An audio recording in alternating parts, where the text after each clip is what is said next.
A very good morning to all of you. आज Good morning, ma'am. Good morning class. Good morning, ma'am. Good morning.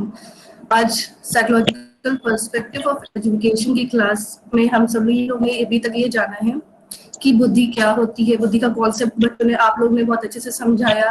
Different theories पे हमने बात की, types of intelligences पे भी बात हुई, लेकिन आज हम लोग के सामने आशीष बताएंगे कि किस तरह से इंटेलिजेंस का मेजरमेंट किया जाता है और कि कौन कौन सी टेक्निक्स अवेलेबल है।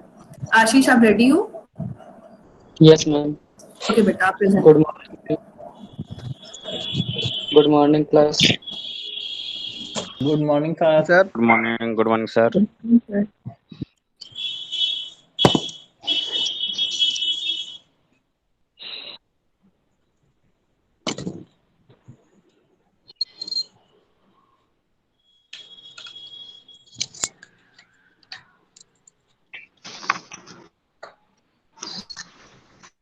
सर क्या पीपीटी स्क्रीन?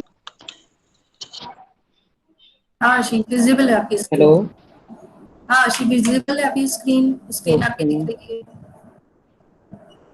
ओके। जैसा कि हम लोग third paper psychological perspectives of education में पढ़ने जा रहे हैं। फोर्थ यूनिट है group dynamic intelligence and creativity. इसमें जो है मेरा टॉपिक है measurement of intelligence, verbal, non verbal, paper pencil performance, individual and group test. तो इसमें जो है हम लोग आज बुद्धि मापन के बारे में पढ़ेंगे, किस तरीके से जो है बुद्धि का मापन किया जाता है और इसको मापने के लिए मापन करने की क्या आवश्यकता पड़ी। तो उसको जानने से पहले हम थोड़ा बुद्धि के बारे में, कुछ साइकोलॉजिस्ट हैं उनकी डेफिनेशंस को देख लेते हैं। तो टर्मन के अनुसार बोला गया अमूर्त चिंतन सोचने की योग्यता है। बुद्धि जो है वो अमूर्त चिंतन सोचने की योग्यता है। अमूर्त चिंतन का मतलब होता है कि किसी भी सब्जेक्ट पे या किसी भी वस्तु पे एक तरीके से ना सोचकर हम डिफरेंट तरीके से सोचे। जैसे कि हमसे पूछ लिया जाए कि भारत का लगते हैं कि माननीय श्री नरेंद्र मोदी जी हमारे भारत के प्रधानमंत्री हैं। अगर यहीं पे हम दूसरा एक क्वेश्चन पुटअप करते हैं कि यदि आप भारत के प्रधानमंत्री होते तो आप क्या करते, तो उसमें जो है हर एक बच्चे का अपना अलग व्यू होता है, उस चीज़ को अलग तरीके से प्रेजेंट करेगा। कोई अपना कुछ बताएगा कि हम होते तो जो हमारी फोर्सेस है उसको स्ट्रांग करते, या कोई बताएगा कि इकोनॉमी जो है उसको उसकी ग्रोथ करने के लिए प्रयास करते। तो हर एक चीज़ को डिफरेंट तरीके से सोचना अमूर्त चिंतन कहलाता है। फिर उसके बाद में मन के अनुसार मन साइकोलॉजिस्ट जो थे उन्होंने बताया कि नवीन परिस्थितियों को सामंजस्यता में लाना बुद्धि है। अब नवीन परिस्थितियों का मतलब क्या है, जैसे कि अब प्रेजेंट टाइम की सिचुएशन को हम अगर देख लें कि कोविड की दिक्कत की वजह से जो है हम लोगों की ऑफलाइन क्लास नहीं चल पा रही है, तो उसके लिए क्या किया गया कि हम लोगों ने एक सामंजस्य बिठाया कि हम लोग क्या करेंगे, ऑनलाइन क्लास के थ्रू अपनी स्टडी को आगे जारी रखेंगे। तो अगर हमारे पास कोई समस्या आती है और उस समस्या से हम अपने आप को सामंजस्य कर लेते हैं उस समस्या के साथ, तो वो कहलाता है कि नवीन परिस्थितियों में सामंजस्यता बिठाना। फिर इसके बाद बर्ट के अनुसार बोला गया, बर्ट ने बताया कि किसी बात को उचित प्रकार से समझने, विचार रखने व तर्क करने की क्षमता को बुद्धि कहा जाता है। मतलब सबसे पहले अगर कोई हमारे मन में थॉट आ रहा है तो उसको सबसे पहले हम समझेंगे कि फिर उस पर विचार करेंगे। जैसे कि हमारे मन में, जैसे हम एक एग्जाम्पल ले सकते हैं कि आइंस्टाइन के अंदर एक थॉट है, तो फिर उस पर उन्होंने विचार किया और अपनी बुद्धि का प्रयोग करके उन्होंने फिर सापेक्षता का सिद्धांत दिया, जो कि काफी फेमस है और बहुत सारे जो हमारी आगे की साइंटिफिक खोजें हुई उनमें बहुत कारगर साबित हुई। तो मतलब बर्ट के अनुसार बताया गया कि किसी बात को उचित प्रकार से समझना, विचार करना और फिर तर्क करने की जो क्षमता होती है उसी को हम बुद्धि कहते हैं। तो ये 3 डेफिनेशंस बुद्धि की थी। तो बुद्धि अगर हम बेसिकली समझे तो बुद्धि एक क्या है, कार्य करने, सोचने, विचार करने और सामंजस्य बिठाने की जो योग्यताएं होती हैं इसी को हम बुद्धि कह सकते हैं।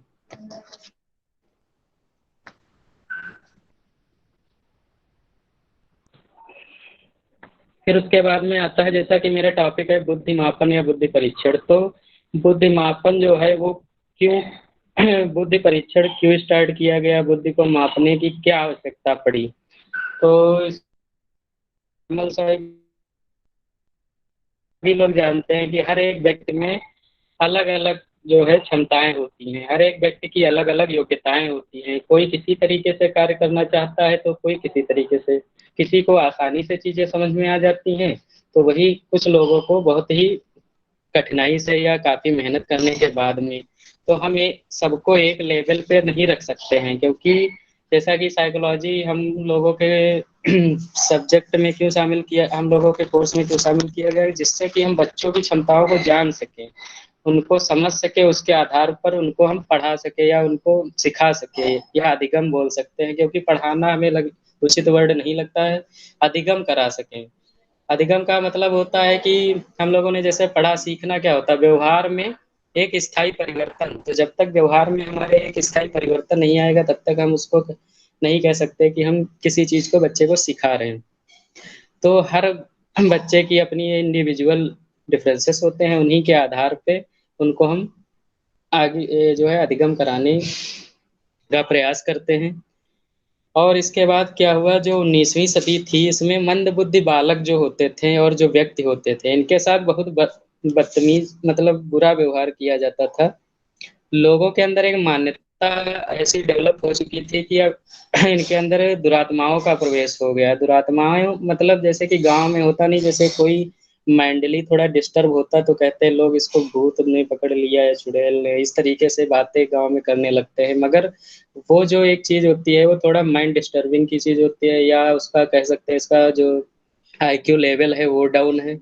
तो इसी के कारण जो है इन लोगों को काफी परेशानियां उठानी पड़ती थी, इनके साथ अमानवीय व्यवहार किए जाते थे।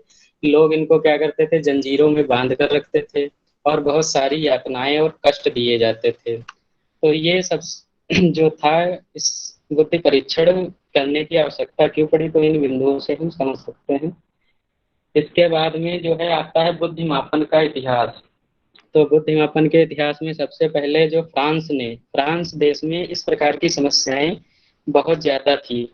वहाँ जो थे गंभीर रूप से जो कमजोर आईक्यू के लोग होते थे, ये उनके साथ बहुत ही अमानवीय व्यवहार किए जाते थे और इस समस्या ने बहुत ही गंभीर रूप धारण कर लिया था। फिर उसके बाद है, जैसे इस समस्या का समाधान करने हेतु फ्रांस के सुप्रसिद्ध मनोवैज्ञानिक इटार्ड, सॉरी इसमें इटार्ड हो गया, ये इटार्ड और सैमुअल, इन लोगों ने जो है अपन शोध किया, अध्ययन किया और उसके पश्चात कुछ विधियों का प्रतिपादन किया। और मंदबुद्धि बालकों के लिए अलग से विद्यालयों की स्थापना की जाने लगी, जैसे कि कमजोर बच्चे जो थे उनको अलग विद्यालयों में सिखाया जाने लगा। फिर इसके बाद में इसमें फ्रांस के बाद में जर्मनी, इंग्लैंड और अमेरिका ने भी अपने जो है टेस्ट प्रारंभ कर दिए मंदबुद्धि बालकों पे। फिर क्या हुआ, फ्रांस में जो है मंदबुद्धि बालकों के लिए परीक्षण के लिए जो है एक समिति का आयोजन किया गया है, समिति बनाई गई जिसके अध्यक्ष बनाए गए अल्फ्रेड बिने। फिर इन्होंने क्या किया, 1905 में जो है प्रथम बुद्धि मापनी या बुद्धि परीक्षण का निर्माण किया गया, जिसे साइमन बुद्धि परीक्षण का नाम दिया गया। फिर उसके बाद में है 1908 में जो है बिने ने जो अपने परीक्षण किए उस 1905 वाले में, इसमें कुछ संशोधन के साथ उनका प्रकाशन किया। फिर अमेरिका में 1910 में गोडार्ड महोदय ने, जो इसमें सॉरी मिस्टेक हो गई है, बिने होगा यहाँ पे, बिने के 1908 वाले प्रथम संशोधित बुद्धि परीक्षण को फिर से कुछ संशोधन के साथ प्रकाशित किया।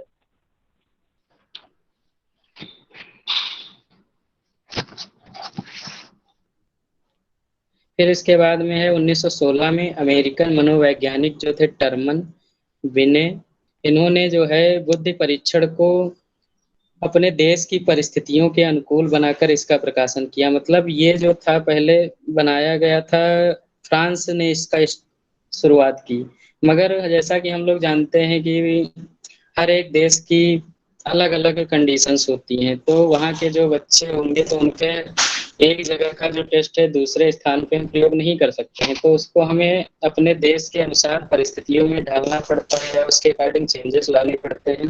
तो इसी वजह से 1916 में जो फ्रांस का जो संशोधित टेस्ट था, उसको फिर से जो बेटरमन और बिने ने इसको अमेरिका के अनुकूल बनाया और इसका प्रकाशन किया।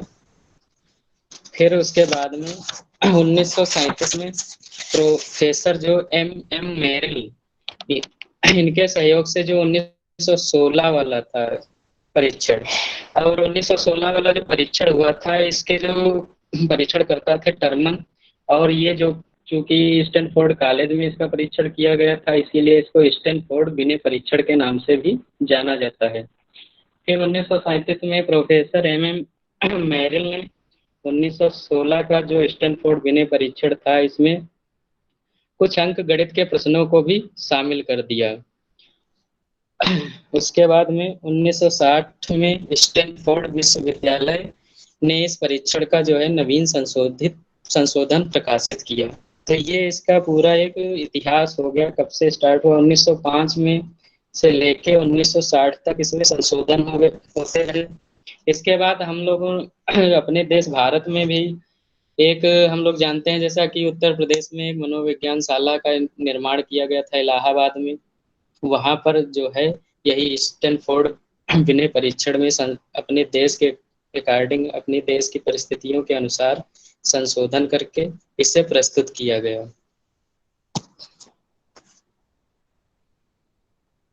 फिर हम आता है बुद्धि परीक्षण का तात्पर्य क्या है। तो इसमें जैसा कि लिखा है, व्यक्ति में विद्यमान सामान्य विशिष्ट बौद्धिक योग्यताओं के बीच संबंध को ज्ञात करना।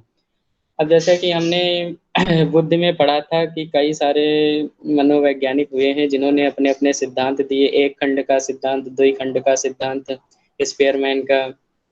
तो हमने पढ़ा था कि बुद्धि में दो फैक्टर होते हैं, एक जी फैक्टर होता है और एक यस फैक्टर होता है। जी एक जर्नल फैक्टर, जी को हम बोलते हैं जर्नल फैक्टर, यानी कि सामान्य योग्यताएं जो होती हैं, और एक होता है यस फैक्टर, स्पेसिफिक कैरेक्टरिस्टिक, जो मतलब विशिष्ट योग्यताएं होती हैं। तो कुछ व्यक्तियों में क्या होता है कि उनके सामान्य योग्यताएं तो होती हैं, वो होती ही हैं, मगर वो अपने प्रैक्टिस से कुछ कौशलों को स्थापित कर लेते हैं अपने अंदर। तो उनके बीच में जो है जो सामंजस्य होता है सामान्य योग्यताओं के बीच में और विशिष्ट योग्यताओं के बीच में, इन्हीं संबंधों को जो है ज्ञात करने का प्रयास किया जाता है बुद्धि परीक्षण में।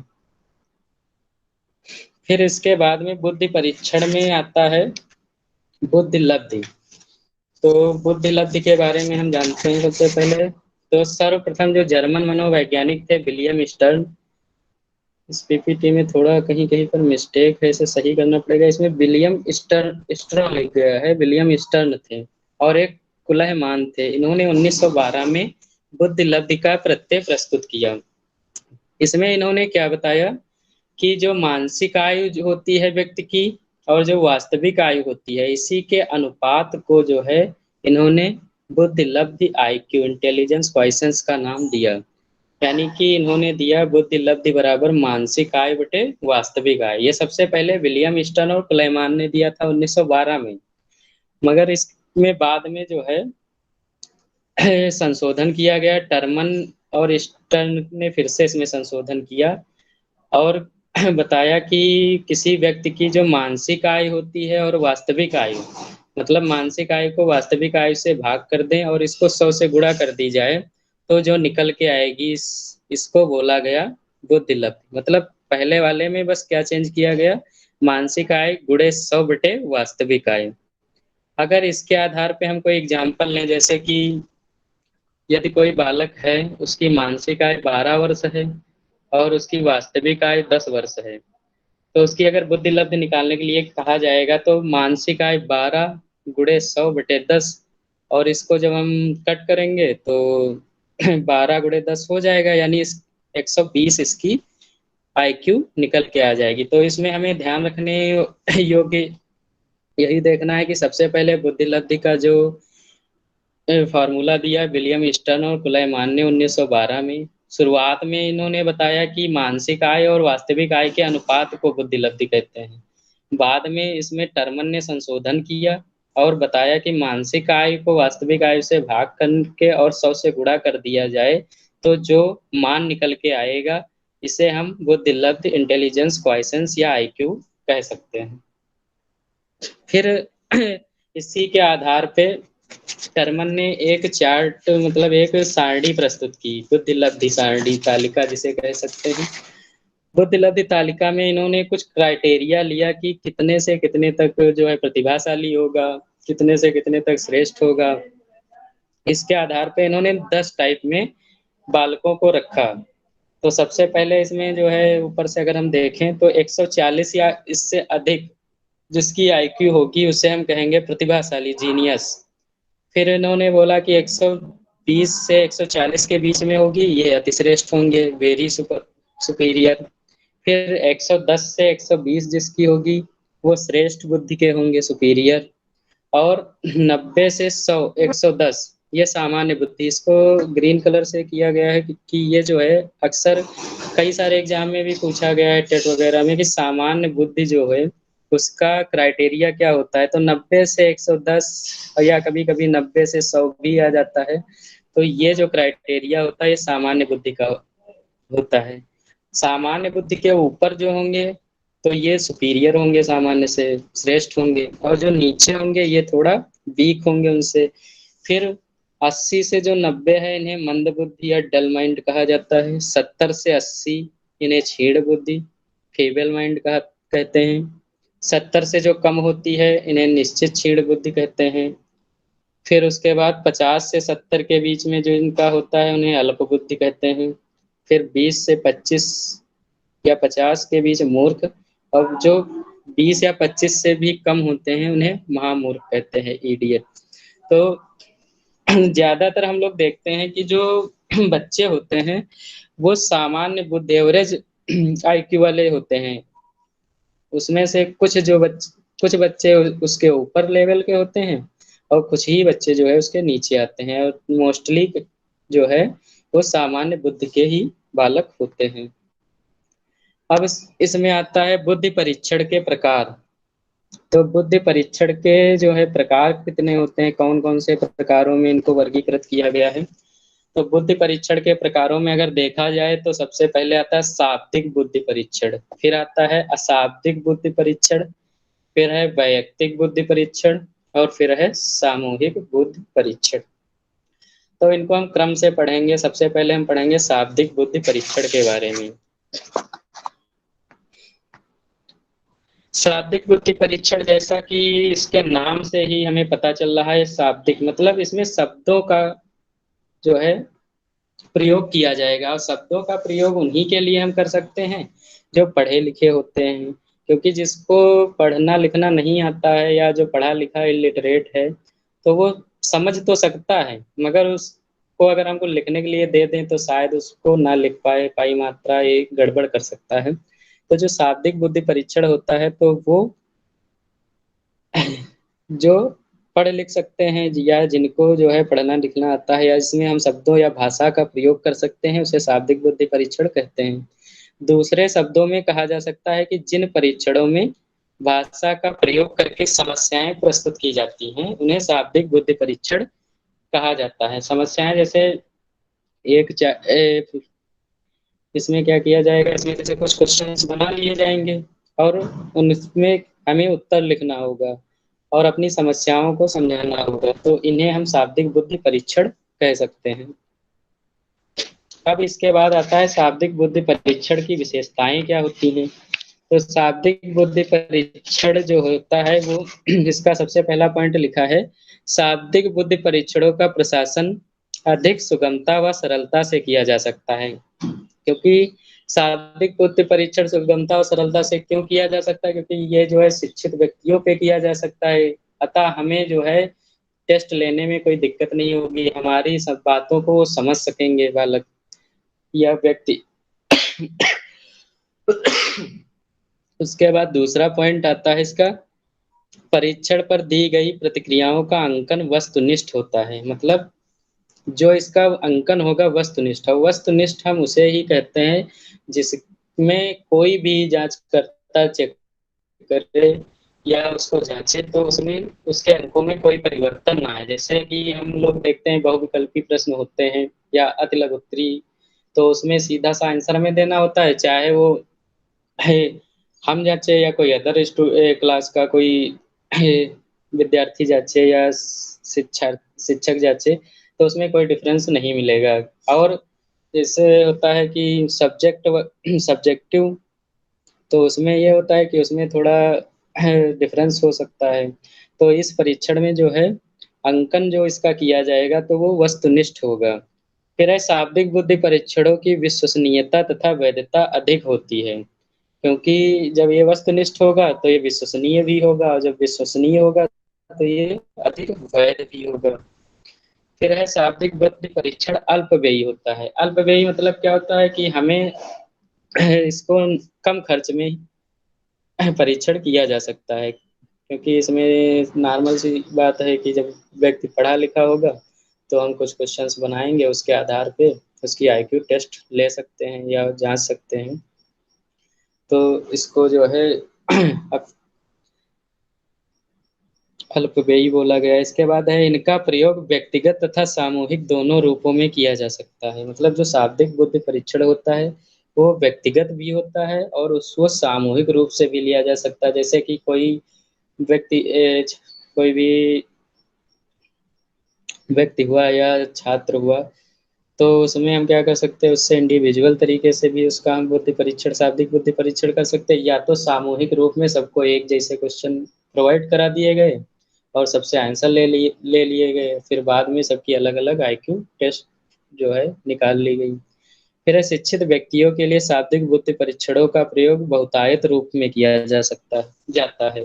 तो ये भी एक इसकी विशेषता है, जितना जो शिक्षित व्यक्ति हैं उन पे ज्यादातर कौन से परीक्षण किए जाते हैं, शाब्दिक बुद्धि परीक्षण। फिर जैसा कि विशेषताएं होती हैं, उसके बाद हर एक चीज की या हर एक टेस्ट की अपनी कुछ सीमाएं भी होती हैं, उनका क्षेत्र भी होता है, तो इन सीमाओं को हम जो है जानने का प्रयास करते हैं। इसमें दिया गया है भाषा के प्रयोग के कारण शाब्दिक बुद्धि परीक्षणों का क्षेत्र सीमित हो जाता है। अब जैसे कि इस पॉइंट को हम इस तरीके से समझ सकते हैं कि जो व्यक्ति शिक्षित होगा उसी पे ही हम शाब्दिक बुद्धि परीक्षण कर सकते हैं, और जो पढ़ना लिखना नहीं जानता है उसका हम शाब्दिक बुद्धि परीक्षण नहीं कर सकते हैं, इसलिए इसका एक सीमित क्षेत्र हो जाता है। यह परीक्षण सिर्फ शिक्षित व्यक्तियों के लिए ही उपयोगी है। मतलब जो यह परीक्षण है, तो ऊपर वाला जो फर्स्ट पॉइंट है सेकंड एक दूसरे से कोरिलेट हो रहे हैं, कि अगर शिक्षित है तभी उसका हम बुद्धि परीक्षण कर सकते हैं, तो उसका क्षेत्र भी सीमित हो जाएगा। फिर है सांस्कृतिक कारकों, सामाजिक परिस्थितियों, आर्थिक स्थिति तथा वातावरणीय हीनता के कारण जो मापांक है वो प्रभावित होता है। जैसा कि हम लोग जानते हैं जो शाब्दिक बुद्धि परीक्षण होता है तो इसमें शब्दों का प्रयोग किया जाता है।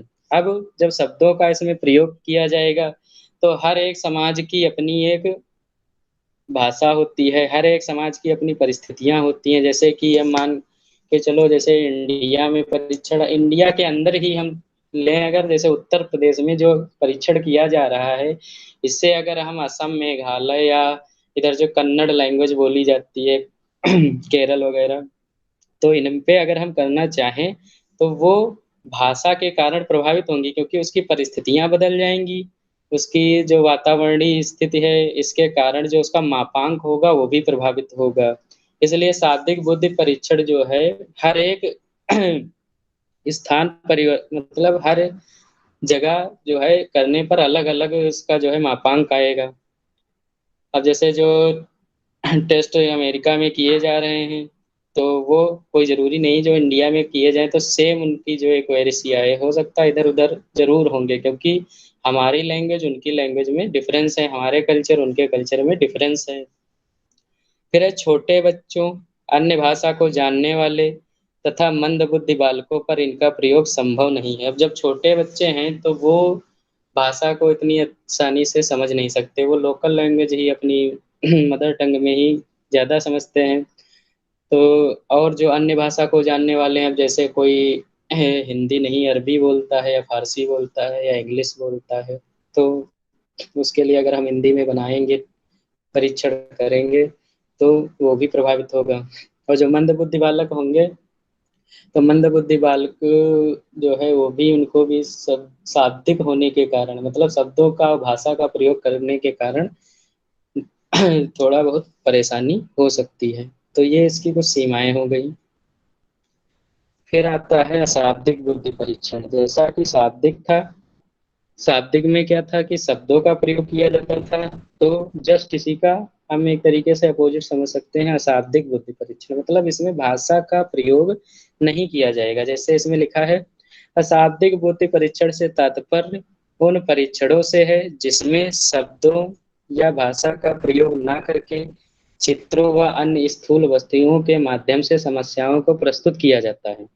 मतलब इसमें जो है शब्दों और भाषा का हम प्रयोग नहीं करेंगे, इसमें क्या बनाएंगे, चित्र प्रस्तुत करेंगे या उनके समक्ष स्थूल वस्तुएं प्रस्तुत करेंगे और उन्हीं में समस्याएं ढूंढने को कहेंगे।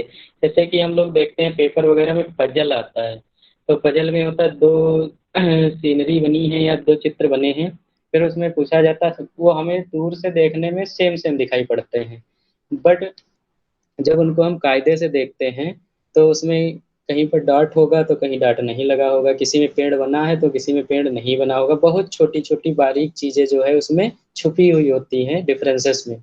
तो उस तरीके से इसको हम समझ सकते हैं, और ये उन्हीं के लिए प्रयोग किया जा सकता है जो भाषा नहीं जानता है, जो हमको लिखित रूप में या उत्तर नहीं दे सकता है या शब्दों के माध्यम से, भाषा के माध्यम से उत्तर नहीं दे सकता है, वो देख कर वो जो है पजल को सॉल्व कर सकता है, या कोई भी चित्र है उसमें क्या उसकी विशेषताएं हैं उनको बता सकता है।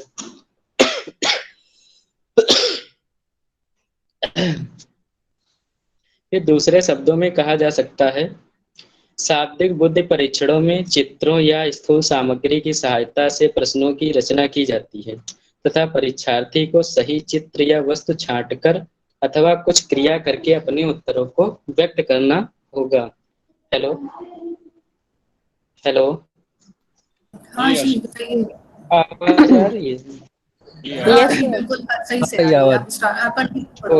ओके ओके, तो इसमें जो है दूसरे शब्दों में इसमें बताया गया जो अशाब्दिक बुद्धि परीक्षण होता है, इसमें चित्रों और स्थूल सामग्री की सहायता से प्रश्नों की रचना की जाती है और परीक्षार्थी को सही चित्र छांटकर लिखना होता है। जैसे कि हम छोटे बच्चों की बुक्स देखते हैं तो उसमें ज्यादातर हमने देखा है कि जो क्वेश्चंस होते हैं तो उसमें जैसे दिया है कि लेमन, तो लेमन के नीचे 3-4 फ्रूट बने हैं, अब उसमें बच्चे को टिक करना होता है लेमन कौन सा है, ठीक है, या कोई अदर चीज का नेम लिखा है तो उसको मैच करना होता है उसी से।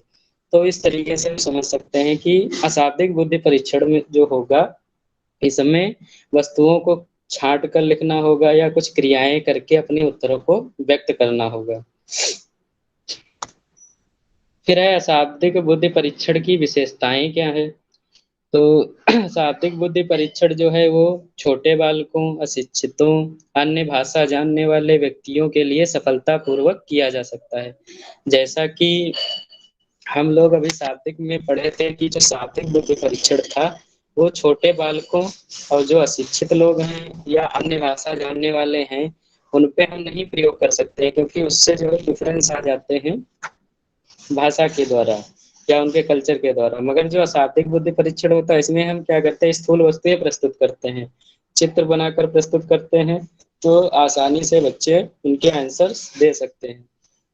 फिर उसके बाद में आता है पिछड़े परीक्षार्थियों तथा वातावरणीयहीनता के शिकार व्यक्तियों के लिए अशाब्दिक बुद्धि परीक्षण प्रभावशाली सिद्ध होता है। मतलब जो पिछड़े परीक्षार्थी हो, परीक्षार्थी होते हैं। पिछड़े मतलब जो सामान्य से थोड़ा नीचे होते हैं, उनको चीजें भाषा के रूप में जल्दी नहीं समझ में आती हैं, तो उनके समझ जो है स्थूल वस्तुएं प्रस्तुत की जाती हैं, चित्र प्रस्तुत किए जाते हैं, तो उनके जो है आंसर वो आसानी से प्रस्तुत कर सकते हैं। वातावरणहीनता के शिकार क्या होते हैं, जैसे किसी का परिवेश अच्छा नहीं है या उसकी लैंग्वेज अच्छी नहीं है, उनके आसपास की जो है लैंग्वेज थोड़ा अलग तरीके की बोली जाती है, तो उनके लिए भी जो है वो चीजें, जो अशाब्दिक बुद्धि परीक्षण है वो सही रहता है। फिर यह परीक्षण सामाजिक, सांस्कृतिक तथा आर्थिक कारकों से अप्रभावित होता है। जैसा कि शाब्दिक में था कि उसमें भाषा का प्रयोग किया जाता था, तो भाषा के द्वारा भाषा पर जो है संस्कृति, समाज और जो आर्थिक कारक होते हैं, इन तीनों का प्रभाव पड़ता है। मगर जो अशाब्दिक बुद्धि परीक्षण होता है, जैसे कि लेमन का चित्र बना होगा या किसी चीज, कोई भी डायग्राम या किसी बर्ड का डायग्राम बना है, तो जो हमारे यहाँ बना होगा इंडिया में, वही अमेरिका में भी बना होगा। तो उसमें भाषा का जो प्रयोग ही नहीं किया गया, बच्चा केवल देख के ही उसको बता रहा है कि ये लेमन है या ये मैंगो है। तो इसमें जो है सांस्कृतिक, सामाजिक और आर्थिक कारकों का कोई प्रभाव नहीं पड़ता, यानी उससे ये अप्रभावित रहते हैं। फिर उसके बाद में आता है, यह परीक्षण व्यक्ति को योग्यता के संबंध में विस्तृत व अवरोध सूचना भी प्रदान कर सकते हैं। मतलब किसी भी, ये परीक्षण में इसमें बोला गया है व्यक्ति को योग्यता के संबंध में विस्तृत, मतलब उसकी योग्यता के संबंध में विस्तृत, जैसे कि वो बोलना या पढ़ना नहीं जानता है, मगर उसका जो थिंकिंग पावर है या उसकी जो सोचने की क्षमता है वो बहुत अच्छी है।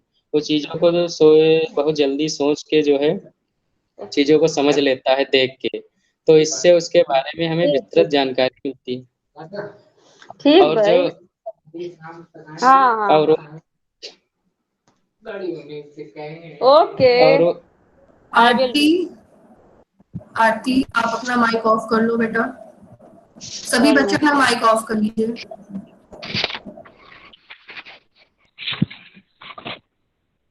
तो जैसा कि इसमें दिया गया है कि व्यक्ति की योग्यता के बारे में विस्तृत जानकारी मिलती है, तो यही बात है कि जो व्यक्ति भाषा नहीं जानता है या पढ़ना लिखना नहीं जानता है और अदर चीज़ों में वो देख कर चीज़ों को बहुत आसानी से समझ सकता है, या वो पेंटिंग अच्छी बना लेता है, तो इसके जो है ये स्पेसिफिक कैरेक्टरिस्टिक्स सामने आ जाती हैं शाब्दिक बुद्धि परीक्षण के द्वारा।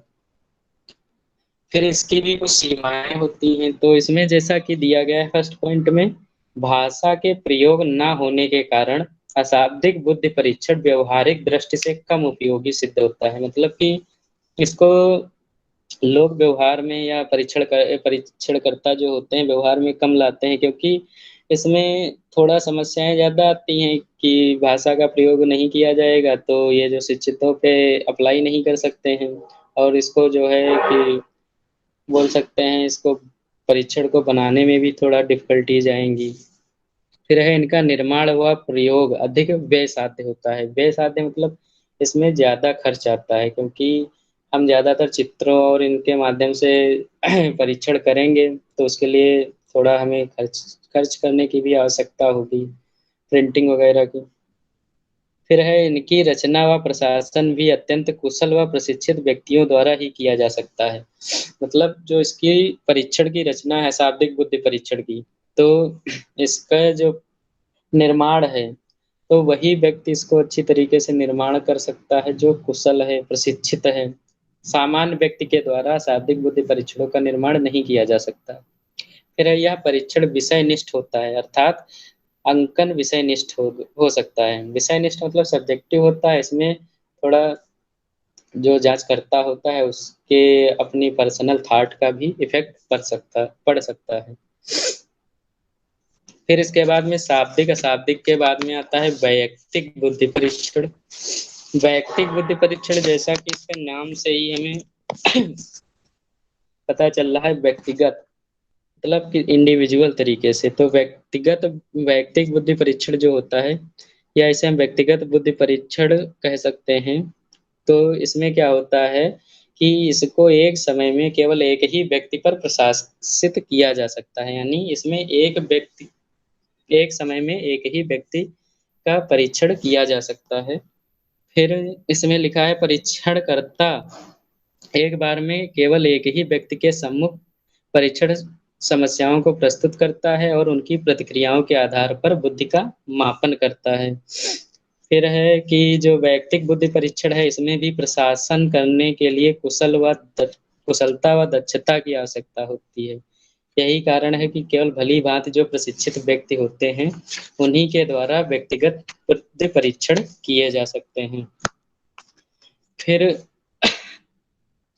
जो वैयक्तिक बुद्धि परीक्षण है, इसको भी दो भागों में बांटा गया है। एक होता है शाब्दिक वैयक्तिक बुद्धि परीक्षण, एक अशाब्दिक वैयक्तिक बुद्धि परीक्षण। तो जो पहले इसकी हम कुछ विशेषताएं जान लेते हैं, फिर इसके बाद में शाब्दिक अशाब्दिक को बाद की स्लाइड में देखेंगे। वैयक्तिक बुद्धि परीक्षण की कुछ विशेषताएं होती हैं। इसमें क्या है, वैयक्तिक बुद्धि परीक्षण जो होता है, इसमें परीक्षणकर्ता तथा परीक्षार्थी के मध्य उचित घनिष्ठ सामंजस्य हो जाता है। इसलिए इसमें व्यक्ति में व्यवहार का गहन व गूढ़ अध्ययन संभव हो पाता है। अब जैसा कि इससे हमें पता चल रहा है थोड़ा कि जो वैयक्तिक बुद्धि परीक्षण है, इसमें इंडिविजुअल तरीके से मतलब आमने एक ही व्यक्ति का बुद्धि परीक्षण किया जाता है। तो उससे हमें घनिष्ठ संबंध बनाना पड़ता है। जब उससे हम घनिष्ठ संबंध बना लेते हैं तो उसका हम आसानी से उसकी जितनी भी योग्यताएं विशेषताएं हैं उनका अध्ययन कर सकते हैं। जैसे कि हम लोगों ने पढ़ा था उसमें रिसर्च पेपर में इंटरव्यू, तो इंटरव्यू में जो था एक वैयक्तिक इंटरव्यू शायद था, तो उसमें होता था कि ये बताई गई थी विशेषता है कि इंटरव्यू करता जो होता है कि उससे अच्छा अपना घनिष्ठ संबंध बनाता है, जिससे कि वो जितने भी क्वेश्चंस पूछता है उसके आसानी से और सही सही उसको जवाब मिलते चले जाते हैं। तो जब इस तरीके की परिस्थितियां उत्पन्न होंगी तो जो व्यक्ति का अध्ययन है जिसका हम कर रहे हैं आसानी से और मतलब गूढ़ अध्ययन मतलब गहराई से उसका अध्ययन कर सकते हैं। फिर है प्रशिक्षित विशेषज्ञों के द्वारा परीक्षण को प्रशासित किए जाने में इनकी विश्वसनीयता तथा वैधता बढ़ जाती है। मतलब जो वैयक्तिक बुद्धि परीक्षण होता है, अगर इसको कोई प्रशिक्षित विशेषज्ञ प्रसारित कर रहा है तो इसकी जो विश्वसनीयता है और जो वैधता है वो बढ़ जाएंगी। फिर है परीक्षार्थी द्वारा धोखा देने की संभावना भी लगभग नगण्य होती है। जब हम उससे अच्छे से संबंध बना लेंगे तो वो हमें गलत जो है इंफॉर्मेशन प्रोवाइड नहीं करेगा। फिर है यह परीक्षण व्यावसायिक निर्देशन मानसिक समस्याओं के निदान में महत्वपूर्ण भूमिका निभाता है। अब हमने देखा होगा कि बहुत सारे जो व्यक्ति होते हैं, जैसे कि हम लोग क्या करते हैं, इंटर करते हैं, इंटर करने के बाद में हमारी समझ में नहीं आता है कि हम मैथ से पढ़ें, बायोलॉजी से पढ़ें, कॉमर्स पढ़ें, आर्ट पढ़ें, किस क्षेत्र में जाएं, या इंजीनियरिंग करें या नीट की तैयारी करें। बहुत सारी समस्याएं हम लोगों के समझ प्रस्तुत हो जाती हैं। हमारा एक क्राइटेरिया फिक्स नहीं हो पाता है कि किस व्यवसाय को हम चुनें। तो जो वैयक्तिक बुद्धि परीक्षण होता है, तो इसमें जो परीक्षण करता होगा वो उस व्यक्ति की जो योग्यताएं होंगी उससे बात करेगा, उसकी योग्यताएं और क्षमताओं को जानने का प्रयास करेगा और प्रयास करने के बाद में उसे उचित व्यावसायिक निर्देशन प्रोवाइड करेगा। फिर जो मानसिक रूप से जो समस्याग्रस्त व्यक्ति होते हैं तो उन लोगों से भी वैयक्तिक जो है बुद्धि परीक्षण उनका किया जाता है और उनकी समस्याओं का समाधान आसानी से कर सकते हैं। फिर यह परीक्षण छोटे बच्चों, पिछड़े व मंदबुद्धि व्यक्तियों, बालकों के लिए विशेष रूप से उपयोगी सिद्ध हुआ है। अब चूंकि इंडिविजुअल होता है तो इसमें क्या करते हैं, हम बच्चों से अच्छे से अपना संबंध बना स्थापित करते हैं। उसको पहले तो नॉर्मल सी चीज़ है, कोई भी बच्चा हो अगर शैतानी कर रहा है तो उससे हम पहले नाम पूछते हैं, अगर जानते हैं तो शायद नाम ना पूछते हो, फिर उससे क्या करते हैं थोड़ी थोड़ी बातें करके उसको अपनी बातों में सुलझाने का प्रयास करते हैं। फिर वो जो भी हम पूछना चाहते हैं वो आसानी से बताता चला जाता है। तो यह जो छोटे बच्चों के लिए बहुत उपयोगी सिद्ध हुआ। जो पिछड़े बालक हैं, पिछड़े बालक क्या करते हैं, वो समूह में कोई भी चीज बताना नहीं उचित समझते हैं, क्योंकि वो जानते हैं, उनकी एक ये सोच होती है कि अगर हम समूह में अपनी कमियां बताएंगे तो हमारी बेइज्जती होगी। तो ये जो चीजें होती हैं, पिछड़े बालक जो होते हैं, जो मंद बुद्धि व्यक्ति होते हैं, इनके लिए जो है विशेष रूप से उपयोगी सिद्ध हुई हैं। फिर इसके बाद में आता है सीमाएं व्यक्तिगत बुद्धि परीक्षण की। तो इसमें पहला पॉइंट है, एक समय में एक ही व्यक्ति पर प्रशासित हो सकने के कारण यह परीक्षण समय, धन व मानव श्रम की दृष्टि से अत्यधिक व्यवसाध्य है। मतलब अब एक व्यक्ति पे हम जब इस परीक्षण को करेंगे तो उसमें हमें समय भी ज्यादा लगेगा और धन भी व्यय होगा और श्रम भी हमें अधिक करना पड़ेगा। उससे अच्छी तरीके से घुलना मिलना पड़ेगा, हर तरीके से उससे बात करने का प्रयास करना पड़ेगा। तो ये इसका सीमा में फर्स्ट पॉइंट आ जाता है।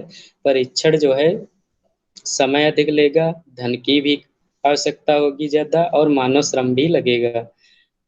सेकंड पॉइंट इसका है, व्यक्तिगत परीक्षणों के अंकन में परीक्षक की विश्वसनीयता होने पर उनकी विश्वसनीयता भी कम होती है। व्यक्तिगत बुद्धि परीक्षणों में अंकन में परीक्षक की विश्वसनीयता, मतलब यहाँ कुछ हल्का सा मिस्टेक हो गया है पॉइंट। इसमें ये होगा, जो व्यक्तिगत बुद्धि परीक्षण होता है, इसमें जो परीक्षक होगा अगर वो उसका विश्वसनीय तरीके से अंकन नहीं कर रहा है तो जो इसकी विश्वसनीयता होगी वो भी कम हो जाएगी। फिर है, परीक्षणकर्ता तथा परीक्षार्थी के मध्य उचित सामंजस्य न हो पाने के कारण परीक्षार्थी उत्तर देने में उदासीन या अनिच्छुक हो जाता है।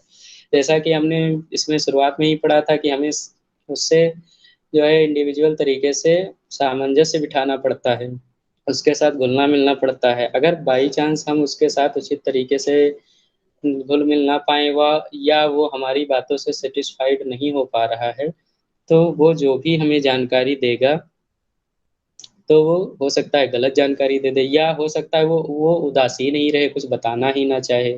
तो ये इसकी सीमाओं में आ जाता है।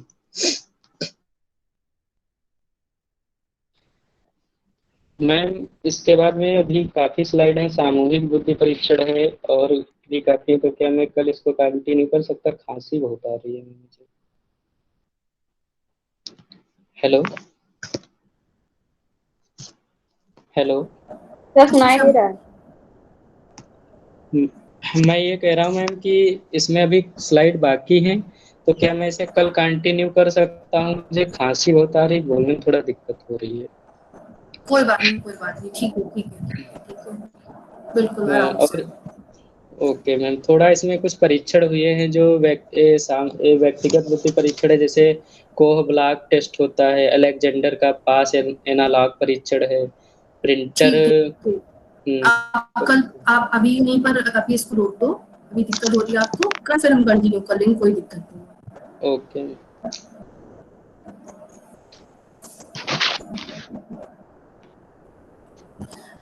आशीष ने बहुत ही अच्छे तरीके से, स्पष्ट तरीके से हम लोग के सामने ये प्रस्तुत करना, आज मेजरमेंट ऑफ इंटेलिजेंस को समझाने की कोशिश की कि किस तरह